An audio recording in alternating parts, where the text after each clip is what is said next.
আজ দেখা গেল আমডহরা গ্রামে তৃণমূলের পার্টি অফিস থেকে সাদা থান উদ্ধার হচ্ছে। এই বিষয়ে আপনি কি বলবেন? বন্ধুরা দেখো, এই মুহূর্তে টিএমসি পার্টি অফিসে আমরা যেহেতু বিজেপি করতাম বলে যদি হেরে যেতাম, এই থান আমার বাড়িতে যেত, এই থান আমাকে পড়াইতো। আমাকে কি করাতো? আমার বউকে পড়াতো, বউকে দিয়ে আসতো, আমরা শেষ হয়ে যেতাম। কিরকম প্ল্যান করে করেছিল দেখো, আমরা যদি না জিততে পারতাম আজ কি অবস্থা হতো। এই দেখো পার্টি অফিসে এই অবস্থা। সাদা থান হ্যাঁ, সব বাড়িতে বাড়িতে যেত। আমার বউকে পড়াইতে হয়ে গেল।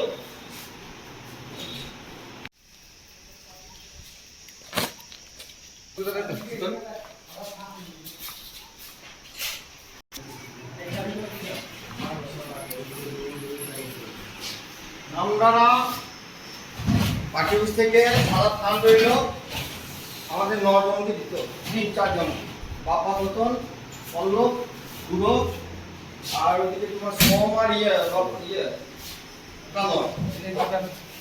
এগুলো তো ওরা ভেবেছিল যে 2026-এ আসবে ওদের টিএমসি সরকার। আর এই দেখো সাদা থান, আমাদের যারা ভোট দিয়েছিলাম তাদের বউদেরকে পড়ানোর জন্য।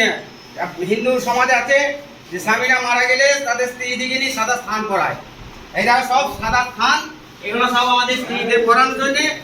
আর ওরা ভেবেছিল যে ওরা আসবে, তাই থান এই আগে থেকে সব জড়ো করছিল।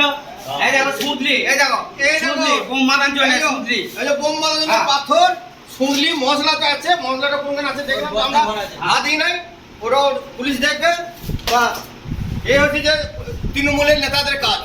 এবং যেসব মোদিজি যেসব বার্তা দিয়েছিল আয়ুষ্মান ভারতের জন্য, সেই কার্ড কিন্তু পার্টি অফিসে কিন্তু ভরা আছে। তারা সবার কাছে কেড়ে নিয়ে চলে গেল। জনগণের যে রায়, সেই রায় এরা কিন্তু সেই জায়গায় ভরে রেখে দিয়েছে এবং মানুষকে পরিষেবা দেয় নেই। পুলিশ যদি না করে তাহলে আমাদের ছেড়ে দেয়। যে কৃষিদের কিছু জিনিস ছিল, যে কৃষিদের চাষের জন্য এই ভুট্টা কৃষিকে দেওয়ার জন্য, সেই এখনো ভরা আছে বাস্কেট মধ্যে, সেটা বার করি না। এখন অনেক কিছু ভরা আছে, বহুত কিছু আমার আছে, হাত তো আছে। কিন্তু আমরা দিই নাই। আর পুলিশ যদি কিছু না করে আমাদেরকে ছেড়ে দেয়, আমরা কিছু যা করা করে দিচ্ছি।